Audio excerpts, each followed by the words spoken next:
Hey everyone, thank you for tuning in to the second official episode of Golden Bodies. I'm Samantha Pronger, and today I have a lovely guest, my friend and fellow co-worker, Brooklyn Lucier. Hello. So, in honor of Suicide Prevention Week, which was September 10th to 16th, we're gonna carry it out a little bit longer and kind of talk today about how depression has affected us personally and suicide as well. I mean, 1 in 4 people actually struggle with their mental health, so it's way closer than you might think, and I'm sure everybody actually knows someone that struggles with some sort of mental illness or stigma per se. I mean, I've always kind of struggled from depression, but more so after I had my daughter. So she's 3.5 now. I hit that postpartum depression. Before that, I was younger. It was kind of situational. But after that, I noticed it taking more of a toll on my life in terms of not wanting to do anything, isolating myself, not talking to people, not keeping healthy relationships, kind of like a walking zombie. And I mean, they tried to put me on medication. I was on a specific medication, actually, Cipralex, which I did take for a while. And I mean, it did take my depression away, but at the same time, it took all my emotions away. Everything. Yeah. Took everything away. I mean, I remember mornings where my daughter would be coming to get me out of bed and I just didn't want to wake up. Yeah, that's the problem with the medicines. There's no emotion. None. Mm-hmm. So I made a decision and I was like, get me off this shit. I don't want to be on medication. I don't want that to define me. And my doctor talked about, he's really healthy himself and talked about how I should start hitting the gym. I mean, I've always bounced in and out, yo-yoing in the gym, fall on, fall off, go hard for a bit. After my daughter, that's when I was at my heaviest point. And I struggled with body image issues like crazy. So I was like, you know what, let me get back into this. Now is the time. And since then, I mean, the progress, it's been like 2 years consistently now that I've been in the gym, and my mental progress, my mindset has changed exponentially. I brought Brooklyn in here today because we've met recently, actually. How long has it been now? Maybe 3 months. 3 months. Aw. So happy to have met this babe, okay? And that's my premise here as well. The books, they are great to teach me about this industry. I mean, you learn a lot behind science, but then getting in and meeting people, networking, learning things from other people, that's where my growth comes from a lot. So I like to relate. I felt like we have a little connection. So your story inspired me. Like, just everybody has a different story, and then you just hear some people's stories, and it's like, wow, it's inspiring, and it's helping me personally, like, you think you're going through something hard or you're having a tough time, and then you can look at the people around you, what they've overcome personally, and it gives you that push to keep going. Absolutely. So if you don't mind, if you could explain to all my... Well, I can shed a little light onto it. Just a little love bit. But yeah, I battled with some depression just growing up, not always... feeling the best about myself, but I never was really diagnosed. I wasn't on any medicine or anything but I did make a lot of poor choices to try to find happiness, and in making a lot of those poor choices, I partied. I did a lot of drugs, I did a lot of drinking, I did a lot of bad things for my body, and what came out of that was a really abusive relationship. So I was in an abusive relationship. I was not happy. Both my parents passed away during that time. It was just, there was a lot going on, and it was just breaking me down. How long ago was this now? I was 30, so I'm getting up there a little bit. How old are you now? I'm 30. I'll be 40 in 2 months. With her fine ass. I will be 40 in 2 months. So the end of all the bad stuff that was happening and kind of where the new chapter of my life began was when I was 30. So I left the abusive relationship. I was homeless. I didn't have my children. I didn't have my parents, and I didn't even have like a path. I didn't know where I was going to be. And the grace of God, I met somebody who kind of was like a light in that tunnel, and kind of like he was into fitness, he was into this and that, and it kind of was like, I never really seen, you know, the benefits of the gym for somebody like me. And then I started going to the gym, and I started getting, you know, happier with myself, started getting results, started eating better, started getting stronger. And then like that stronger part started really making me feel better about myself. A lot of people go to the gym for weight loss. I went there because I wanted to be stronger and I wanted to be happy, and I got both of those out of the gym. And I don't even know where I'd be right now. I can almost guarantee you I probably would not even be here had I not found the gym or that person. Right. Right. It's just much. So and you fell in love with it so hard. I fell in love with it so much I became a trainer, and I wanted to be able to do what it did for me for other people. It's like, it gave me a whole new life. And like the gym. It's rewarding. The gym. It's huge. Yeah, so it was interesting. So yeah, I did tell Sam that story, and you know, it kind of touched her a little bit, but it just shows that you just never know what people can overcome. And you know, her journey in the gym is one, my journey is one thing, your journey is going to be something different. Everybody has something. You just never know what it is. And especially like what I see in personal experience, like the people around me and the people that I've had to cut out it's been a drug problem, or it's been an alcohol problem, or it's been a negative self-talk where people are just burying themselves in this world of doubt and insecurity. You know, a lot of people go through life and they never get to find themselves. And I really feel like the gym especially, it shows you, you know, you're going in there, you're in the zone. Find your true potential in that gym. Yeah. You know, like, I'm lifting weights months ago, and it's like, I pick up that weight now and it's light, and I'm like, oh, you know, like, give me something heavier. And it's rewarding in that sense. You're always getting better at something. And that's the beautiful thing about the industry as well, is it's ever evolving. There's always something new, and there's always a way you can better yourself. So all the props to the people, like-minded people that want to make a change, and really you have to want it. Sometimes people, like for your instance, you didn't have a choice. You had keep going the way you were, or make that choice. Or if it was going to be made for you. Right? So thank you for sharing that. I know it gets personal, but I know people really relate to that kind of stuff. I actually have a few numbers in case anyone is feeling like they need help, they need to talk to someone, they don't have anybody to talk to. There's a couple numbers you can call here in Windsor. So I have the Windsor Local Crisis Hotline, or sorry, Helpline. Just got to put it up with banner. Yeah, good. So that one's 519-973-4485. Okay, everybody get that? You could also call the Canadian Mental Health Line, which is 1-866-531-2600. And one last one is the Canadian Crisis Line, which is 1-866-996-0991.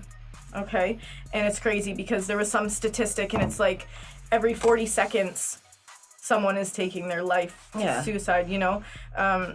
I know a lot of people don't think that the gym is somewhere to go when you're depressed. You know what I mean? It is overwhelming, and that's probably why, you know, this career is going to be a long one, because trainers are needed, not just for strength, but for support. And it's scary getting into the gym, but with the right guidance and you have somebody there with you, you're not going to want to drop out of it. You're not going to want to cancel, because at first it's hard and it doesn't feel like it's doing what you need it to do. But then all of a sudden that change happens, and it does. It fixes a lot of things, right? Yeah. It's gonna, your mind is a muscle. It works just the same, right? It's going to get you stronger. It's going to get you clarity. It's going to get you thinking better. Your brain, right? So if you've tried a lot of different things and nothing seems to be working, try the gym. Try it. Why not? Try the gym. Half the effort is just getting there.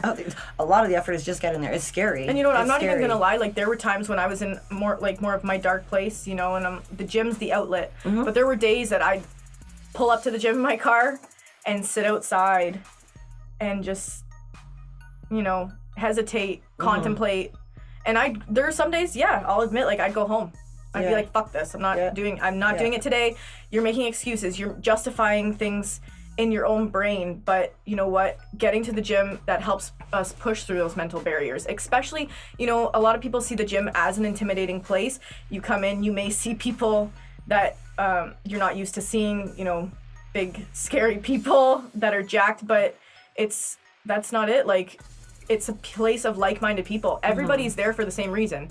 You know, we may have health, exactly. Yeah. You may have separate goals, but ultimately you're there to release, you're there to gain. Yeah. Gains, baby. Yeah. Okay. So I just wanted to kind of spin off that, but I know last episode, I don't know if if you guys have watched, but we kind of talked about goals a little bit. One of my personal goals was to try to stop eating chocolate, and that didn't go so well. I mean, it's getting better. Mm-hmm. It's a goal still in progress. It's still in progress, okay? And that's what we have to understand. We're always a work in progress. Always. Okay? So I remember saying I was going to explain how we can reach these goals, and one of the first things is being able to recognize and have accountability about your goal. For instance, okay, I have a funny story that I wanted to tell. I'm sure most of you know the Tim Hortons right now, they're doing the smiley cookies. Okay, so you buy a smiley cookie for $1, and all the proceeds go to a local charity. Yes. So I'm like, we're at work, and Brooklyn's been kind of helping me stay on track as much as she can. So I was like, you know, I really want a smile cookie.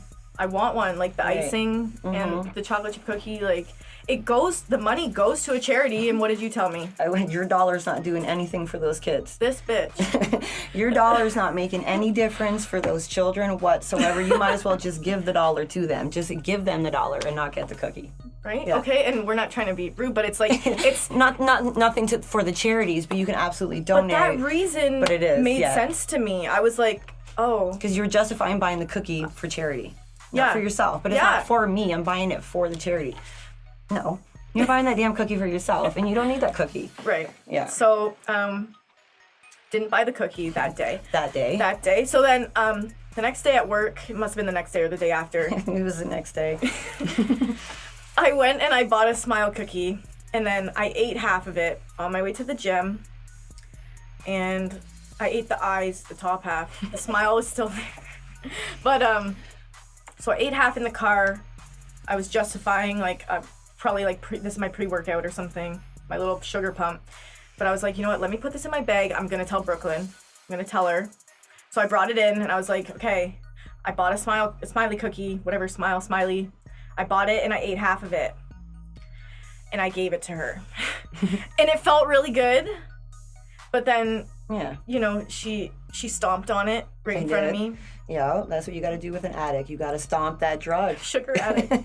Seriously. You got to stomp that drug. And you even thought about eating it, right? I did. Yeah. I was like, I'll just eat this for you. I'm like, no, I'm not going to eat it as well. So destroy the chocolate cookie and nobody eats it. And we laughed, and then, but you said to me though, right then you were like, you know what, good for you. Absolutely. You gave me praise. So proud of you. Yeah, because it was hard. One, you didn't have to confess.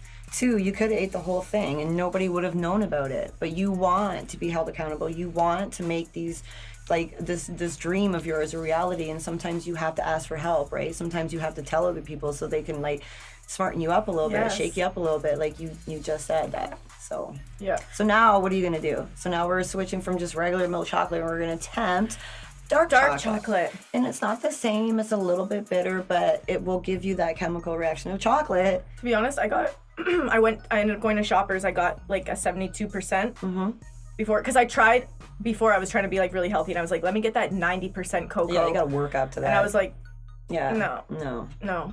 No, my daughter didn't even want that stuff. So, I was like, okay, 72%, and I actually love it. Right. It's good. But now this is the thing. You can't have the whole bar. Right. Okay. That's my next step. That's the next thing. You gotta limit yourself if it is. And it's just like when you can no longer take it, you have a little square, you savor it. I put the peanut butter on it, like you said. Put some peanut butter on it. Right. There's always, I'm a healthy eater. and I'm not a healthy eater, but when I try to do my unhealthy eating, I try to still make it in a healthy way. And I'll bake something or I'll make something, and then I know what's going into it. So you can take dark chocolate, you can make all kinds of really tasty little treats, but then it's up to you to monitor how many you're eating. Right. But it's everything in moderation. You can still find and make things that are sweet and give you that. You still have to monitor them, but they're so much healthier because you know everything that got put into that, instead of just going to the store and buying a chocolate bar when it's just full of crap, right? Yeah. You can make something. So we'll bake something. Yes, you still have to give me that protein bar recipe. But you know what? Another point just came to my head too. We have another friend, Jess. Hey, Jess. Hey, Jess. She's really good with her nutrition. Like, she's amazing. And it was her that she made that point to me about, you may not, because I was like, oh, I'm eating Caesar dressing or something with half the calories. And she was like, well, yeah, you're getting half the calories, you're getting half the amount of fat, but you have all these GMOs, it's still processed, right? And that stuff's gonna sit in your body for longer than the real sugar or the real fat would, right? So it's gonna stick to you anyways. And I was like, mind blown. Yeah. So that kind of stuck with me. And then another thing too, like, I reward myself with food. I do justify chocolate, like, oh, I killed my cardio, I killed my workout today, so now I'm gonna go and have a donut. And kill it all over again in the bad way. Yeah. Yeah. And, she was like, what did she say? Something about, you're not a dog. Like, yeah, you're not a dog. Don't reward yourself with a treat. Yeah. And I was like, it just stuck. And I was like, oh my God, I need to hear that. Yeah. That's what I need. We walk around the gym and we're everybody else's motivation all the time, which I love. I have a lot of passion for it. But at times too, I'm like, I'm still struggling. Struggling. So it's great that I have you in my corner and Jess as well. Few other people, but they don't matter right now. I'm just kidding. JK. Yeah. But yeah, absolutely. And that's the thing, right? You're always going to find people. People are going to inspire you. You're going to get better. Yeah. So work in progress.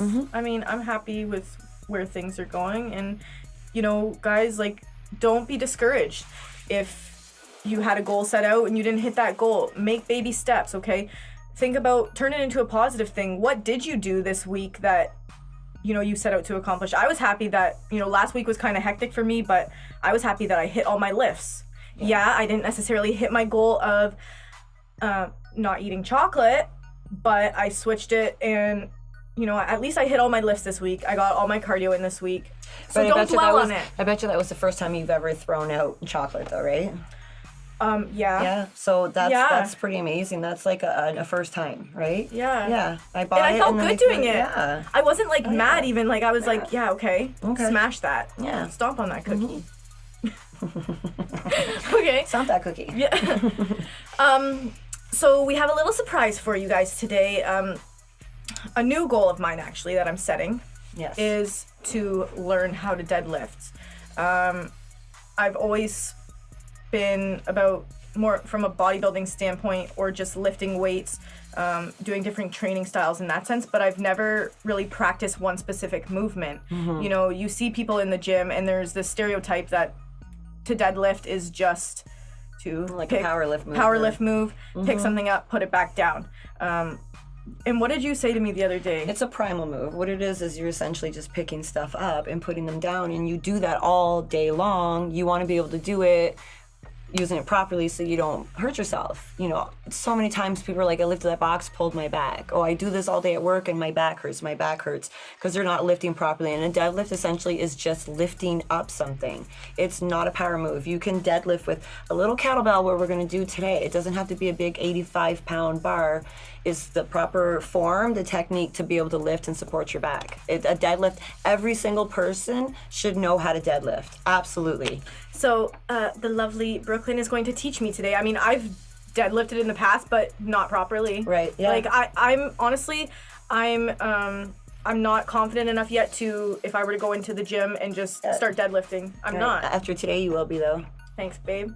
Okay, so BRB, we're gonna set up shop here and we're gonna get to deadlifting. Yes. Let's do it. All right, let's do it.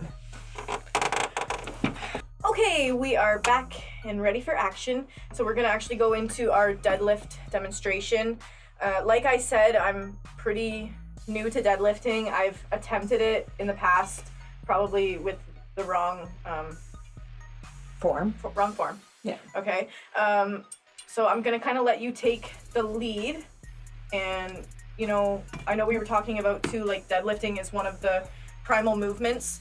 So what other primal movements do we have? Movements, a squat, a bend, a twist, a push, a pull. Those are things you do every day. You're squatting, you're sitting, you And that's why it's you're so lifting. important, You're right? pushing, right? You're pushing people, or maybe you're pulling them into you, you're twisting, all those things you do every day. So you want to be able to do them in proper form where you're not hurting yourself, injuring yourself, and you can continue to keep doing it. And deadlift, like we said, is one of the most important movements because essentially you're doing that every day long. You need to be able to do it properly so that, you know, the risk of injury, you know, you don't have to take time off work. You don't want to hurt yourself picking up your kids. Like, there's so many things. It makes does perfect sense all day long. And we have I have some tools here. I'm just gonna kind of break it down like how I do with like a first time client, and I want to do the deadlift. So we already talked about the importance of it. Okay, so with a deadlift, there's so many things to think about, but it is really, really simple. I'm gonna give you that list to think about, and then when we're doing them, I'm also going to give a list of what not to do, okay? Perfect. So a deadlift essentially is just a hip hinge. You're bending down and you're picking something up. Proper deadlift form, you're not going to feel it in your back. You're going to feel it in your hamstrings and your glutes. If you are feeling it in your back, your deadlift is not in a proper form. I always start with this. You can use a broomstick at home if you're not at a gym, or if you are, you can just grab one of the light bars as your tool for teaching you how to keep your back straight. Okay, so essentially you're gonna hold the bar here. The brace at the small of your back and at the nape of your neck. Okay, proper deadlift form also is your posture. So your posture, shoulders are back, nice and locked. Core is tight. You're embracing those muscles in your core.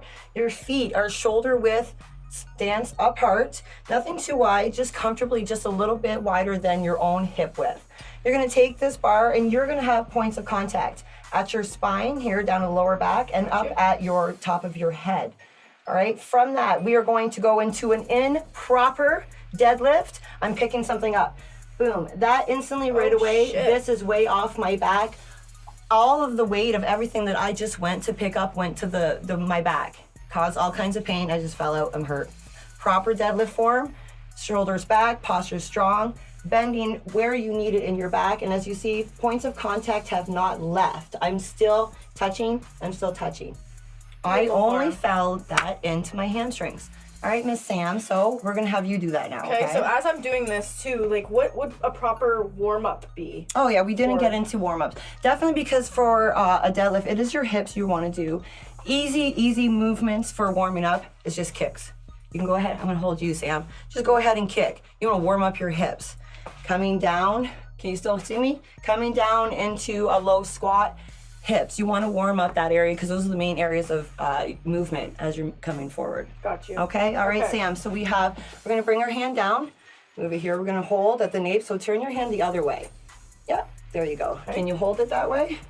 Is that good? No, actually, you were right the first time. Yeah, trial and error. Right, and down here. So we're not gonna lose here and we're not gonna lose here. Okay. You're gonna keep your shoulders back. And now you feel your body, okay? If you feel that this part is coming off of you, adjust your legs. Maybe you need to bend a little bit more. Okay. Only go down as low as you can. Don't force yourself to a complete parallel with the ground because this is gonna come up. Baby steps. So I have a bend in my knee. You have a bend, soft bend in your knee. Okay. Go ahead, lean forward. Very good, just like that. And now from this stance, we're gonna stop, and all I want you to do is squeeze your butt forward as you stand up. So you're not essentially just standing straight up, you were squeezing your glutes forward to an upright position. Squeeze. Good. And engaging the core at the same time. Always engaging the core. You never let that core go, okay? Okay. So from that, first time? That was good. First time. I told you you're going to pick this up, right? Okay. If you can keep that posture straight, you're going to be golden in the gym. Golden, all right? Okay. Okay. Step 2, we're going to bring in some weight, okay? Now with the kettlebell. One of the important things with a deadlift is you're keeping the weight close to your body. You're keeping your shoulders back. We're not going to be holding it out. Everything's nice and close. Just like you go to pick up something else, you're going to brace yourself. You're going to come up nice and close to the object, keeping that same hip hinge all the way down. I can't reach it. I'm bending my legs. My back is still straight. I'm coming straight up from this position, pushing my glutes forward. It's like a two-step process. Two-step process. Shoulders are back, core is tight. Dropping it down, keep it nice and close, keeping my arch in there ever so slightly. I'll go there, keeping my shoulders back. What I don't want to do, drop down. It's not important to touch the ground until you get to that point. Okay. All right, shoulders back, down. From there, push forward. And lots of people are worried about pushing weight. Let's get the heaviest. Yeah, you don't have deadlift. to. It's you about can form, right? Yeah, absolutely get a lot done on the light weight, and until you get that perfected, then move to something heavier. Okay? Okay. Your turn. Here we go. So what you do, walk right up to it. That weight needs to be at your heels. At my heels, okay. And what were you saying too? We were actually just talking about, to kind of tie into the depression and everything, you know, we were talking about people that might have depression, but they also have a pre-existing injury or joint pain, knee pain, back pain. Yeah. So what do we do for those people? Like, you know, to get into the gym. Well, another part of it I didn't really talk about was the pain that I have in my legs, chronic sufferer. Just learning proper form is really going to save a lot of your joints in the gym. You can be in here doing things improperly and just continue to add stress on an injury, or you can do things properly and then develop strength around the muscle of the joint that may you have a problem in. So that's what I did for myself. That's what anybody can do. If you have a problem, if you have an injury, just find a professional, somebody to help you learn the proper form, to get all that working in a proper manner so you can like build a strength. Exactly. Right? There's so much more to the gym than just lifting weights, guys. You know, it doesn't this stop is life there. longevity. This is health. This is, and in the end, you feel good and maybe you look good. Right? But that's not, those are the end results. Hope so. Maybe, but those are the end results. That's not the main focus of the gym. Some people, and that's fine. If you just want to get in the gym because you just want to look fine naked, that's fine, right? Because goals. It's goals. Who don't want to look good naked? But that's not the only thing out of it. You're going to get so much for the inside, but you're going to be able to fix things. I fixed my knee, right? There you go, right? And it's practice. I didn't fix practice my makes knee, perfect. but I strengthened it. I did have one question too. Like I always see people deadlifting in the gym or squatting even, and they're without shoes. Absolutely. So that is a good thing too. We could definitely take our shoes off. Should and I what take that my shoes does, off? well, you can because it's fine. We don't really have a them off. heavy weight. The point of that, what it is your shoe kind of gets in the way of the natural ability the foot has to grip and to change and to do all the things that it needs to do. And part of the thing of working out is setting up your stance. So you want to make sure your feet are good. And if you have horrible shoes, maybe the arch is too high, maybe it's too flat, maybe they're, Gotcha. something. Some shoes are for lifting, some shoes are for running, right? Running shoes should not be your deadlift. Yeah, running shoes should not be your deadlift, your squatting shoes, right? Public service announcement. Yeah, absolutely. So you see people doing that, that's just that they're engaging their feet, their muscles a little bit more, they need to use their feet. It's not a wrong thing to do it without, it's not a right thing, it's just personal preference, I should say. Now, already coming into this position, I feel uncomfortable. I feel like my ankle mobility is shit. My ankles are internally rotating. Can you see my feet pointing Absolutely, out? absolutely. Is this too wide? It isn't. It's not too wide. You're just a little bit shoulder width apart, and that's fine. All right. And as you get stronger, those things you're going to be able to control that a little bit more. So don't worry about that right now. If your deadlift looks a little bit different than mine or from the next person, right? Everybody's a little bit differently. As long as you're hitting those points of contact, using your muscles, squeezing where you need to squeeze, breathe where you need to squeeze, breathe where you need to breathe. Everything's going to be fine. Okay. So here I go. All right. So shoulders up, back, and down. Okay. Core is nice and tight. Flex your core. You cough. Flex, flex, flex. Okay. Tight as it's going to get. Tight as it's going to be. It's not sucking in. It's just tight. Shoulders back. Hip hinge down, coming in front of you, bending of your legs, grab the kettlebell, pressing from your heels, coming up, squeeze forward. Shoulders stay back the whole time. Keeping it nice and close, Sam. Nice and close. There you go. Squeeze it in. Okay? Okay. Don't put it down. Pick it back up. Pick it up. Okay, hold on. Okay. And that's the thing I said, right? There's so many different things that are going on with a deadlift. Just take it slow. Rush it through. It's not going to be perfect day one. It may not even be perfect day two. A deadlift proper form is one of the harder things to learn in the gym. Okay. Practice makes perfect, I'm gonna try again. Okay, shoulders back and down. Core's tight. Core's tight. Okay.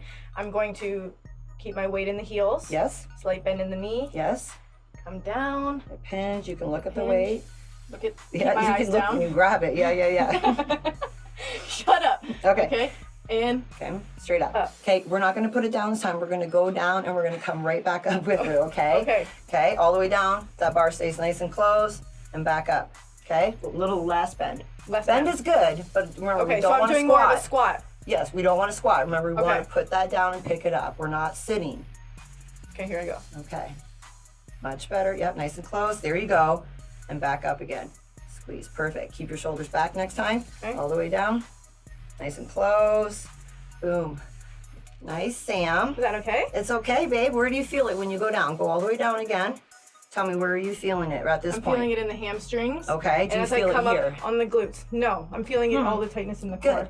Perfect. Exactly where you need to do it. See? So I'm basically a pro now. You're a pro. So, okay. Can I see so your deadlift? Let's take it one step further. Okay, and oh, we'll barbell. imagine now that this is the actual barbell at the gym and we're gonna have some weight on it, right? Okay. It'll be the same thing. Your shoulders are gonna be back. Either you're walking up to the Smith machine or the weight's down on the ground. You need to come to it. Imagine it's right there. You need to come to it so that bar is right close to you. Okay. So as you pick this up, you can either be right here side by side, nice and heavy under over grip. It's your preference, but that weight stays close to you. You do not hold in here. You hold just on the outside. Shoulders back. Okay. Okay, shoulders back. Coming all the way down. Keeping almost a soft bend to the knee. Coming up from here. Two-step. Two-step. All the way down. Coming almost just a little bit past your knee. Then you come up. Okay. Come on, Bubba. So I kind of felt like I was coming up on my toes a little bit. So what do you have any tips So if for you that? do that, yeah, absolutely. You have to think about everything, right? You know your body, you know what you're feeling. So if you feel like I'm on my toes, hold on, let me feel back, let me shift my feet. Shift the weight. To do that, simply wiggle your toes. If all of your weight's in your toes and you're forward, I can't wiggle my toes. But if I shift back, I can wiggle my toes now. Okay. So that's one way to shift your weight back to your heels. For everything, squats, anything, go ahead. Wiggle those toes, weight shifted. Thanks, beauty. All right, Okay. shoulders back. Okay, here we go. Here we go. Now this bar is going to trace all the way My down. body. All That's the how way. people end up with all those cuts. That's why I had a real big I was bleeding the other day. So, Okay. it just happens. Yeah, on the battlefield. Okay. All right, Sam, here we go. Shoulders back, Shoulders doors back. on. Core is tight. Nope. Already. Okay, remember, we keep it close. You got to trace it. Okay. Like legit, you want to feel that The bar. bar. As you come down to your shins, you're going to be a little further away. Okay. But legit. What, I right away brought it out, eh? Yep, right away. And I want you feeling like it's like it does not release off you till you get a little bit closer down here. Okay. All right, here we go. Shoulders back. Okay, shoulders back, core's tight. Okay, nice and close. Perfect, good. Keeping the shoulders back. Good. All right, you want to think I got to go all the way down. You don't have to yet. If you feel those shoulders drop in, stop. They have to be back. Now, should you thrust at the top? Squeeze the booty cheeks? Well, what you want to do is you're coming from here and squeezing in here. You don't want to like overextend and go in, with a lot of people will do. Right, coming from here, squeeze tight. Perfect. It's like squeezing those glutes to bring you to To that pull you that floor way. line, not like an over-exaggerated at the end. Okay. Okay, here we go. One time. One time. One time. Shoulders back. Core's tight. Mm-hmm. Tracing. Tracing. Coming down. All the way, keep All the the way, shoulders shoulders back. back. Pressing from your heels. Okay. Coming up. Up, nice and close. Right? Come here, stop here, just stand up. Yeah, nice and close. Right there, stand. Shoulders back the whole time. Sam's gonna be a squatting or a deadlifting queen. Soon. Man, Seems that to be. booty after some deadlifts. Ooh, dangerous. Ain't ready. All right, one more. Okay, one more. One more. One more for the good books. measure. Here Okay. we go. One more without me saying anything. All you. In the zone.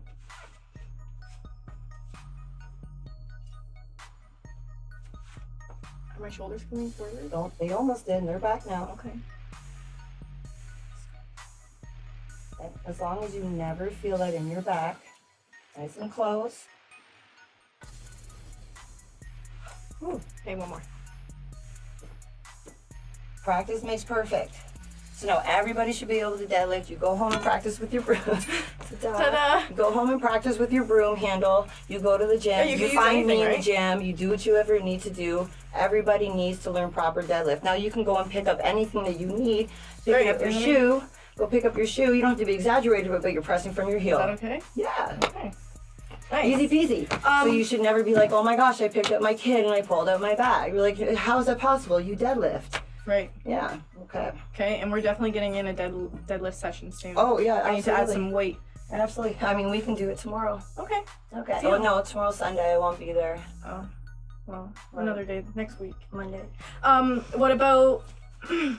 Are there things, you should roll out or stretch after a deadlift? You should roll out and stretch after every workout, right? I mean, you're gonna want to do that regardless. Are there specific areas though you should stretch out after a deadlift? Sure, a hamstring, a quad, anything, right? And any of those stretches are gonna be good. There's technically no bad stretch if you're hitting the muscle that hurts. Like, oh, my hamstrings are tight, and then stretch your hamstring. Right. My quads feel tight. Stretch your hamstrings. Stretch your quads. Like, stretch. You don't always have to overthink it. You don't have to overthink of it. Like, whatever you work out on the day, spend 5 minutes at the end of it and stretch it out. You'll have less pain, better recovery, and your muscles are nice and stretched out. They can grow bigger, right? So for guys out there that don't want to stretch. Yeah, do it. Just do it for the gains. Gains. Okay. Give me a hug. All right. Thank you, babe. That was fine. I appreciate all your expertise today. Okay, and I did want to also give a shout out to Amore Fragrance and Beauty Boutique, which is located at 1555 Talbot Road. They sponsored Golden Bodies today, so thank you so much for your support. Right now they have a promotion. Spend $50, get $10 off your purchase. Okay. Stay tuned. I'll be back soon in the studio. Not quite sure what next week's topic will be, but it'll be something fun. I might have another surprise guest on the show, and we're always going to switch up the topic. I mean, at the beginning, coming into this, it is still the beginning, but I didn't really know which direction to take it, and I'm going to kind of run with that. We're going to talk about everything, something new every week. So thank you again. It was fun. I definitely am going to be practicing my deadlift, and I'll let you guys know how that progress is coming along. And I will also let you know how my no chocolate. No chocolate, Sam. Do you have a goal? What's your goal right now? It put me on the spot. I actually don't even have any goals set for myself right now. I know. You know what? Like, I have a long-term goal. Okay. And I'm kind of reaching for that. What's your long-term goal? I just want to get big. I don't want to release anything yet, but I want to put on a little bit more size. I guess one of the goals that I have, regardless of what people may think, I still struggle with my food, right? And I might have a chocolate thing. Mine may be potato chips. Maybe your Tostitos and nacho cheese. Like, I definitely don't do the Tostitos and nacho cheese anymore, but I still have kids at home and there's still maybe some chips in the house, so I do struggle. So one of my things is some of those snacking sometimes does get to me. I'm still an emotional eater. I eat more when I'm emotional, eat less when I'm stressed. So if I could do a short-term goal, I would say for the rest of the month, no potato chips. Okay. Woo! Saying it here. You got this. Okay. You got this. All right. It ain't nothing. All right. I'm not even gonna buy any in the house, and then problem solved right there.